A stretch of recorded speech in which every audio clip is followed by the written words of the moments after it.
Балалар, бері қараймыз. Қалдықпен қалай бөлу керек? Қалдықпен бөлуді қалай үйренеміз? Ең оңай тәсілі қараймыз, бері қарайып.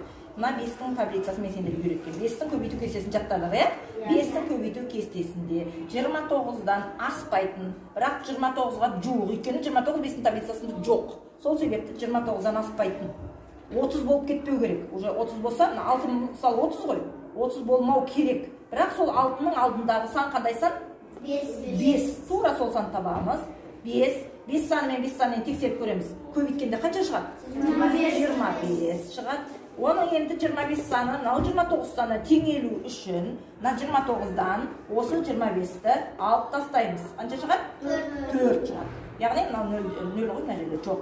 4 шығады. Енді осы 4 бұның қалдығы 4 дейміз. Ал енді тексеріп көрейік.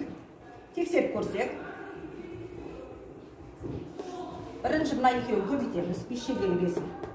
Мына қалдық астақтықты қосамыз. 5-шедегі 5, 25. Мынау 4 қосқанда 29. Шықты ма мына 29? Міне өстіп тексереміз қалдықты. 50-ді 12-ге бөлеміз, е? Ол үшін 12-ның таблицасы жоқ. 10-ға дейін ақ бар, бізде 9-ға дейін ақ бар, е? Енді 12-ның таблицасы 12-ні 1-ге көбейтсең, яғни 12. 2 рет қоссаң, 2-ге көбейтсең деген сөз, 2 рет қоссаң деген сөз. 2 рет қоссаң қанша болады? 24. 3 рет қосып көрейікші?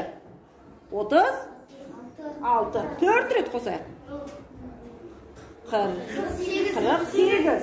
Уже мына 50-ге жақындадық па? Жақындадық. Яғни қаншаға көбейттік? 4-ке көбейттік. Жерден қанша шықты? 48 шықты. Мына жерден 48 шықты. Бізге 50 керек. Қанша жетпей тұр? 2 сан жетпей тұр. Сол жетпей тұрған сан оның қалдығы. Енді осыны көз жеткізіп дәлелдеп тексеріп көрейік. Ол үшін екінші тұрған бөлгішпенен шыққан мәнін не істейміз? Көбейтеміз. 12 мен 4-ті көбейтеміз. Және мына қалдықты қосамыз. Енді тексереміз. 12 мен 4-ті көбейткенде жаңа айттық 48 дедік. Енді 2-ні қоссақ 50.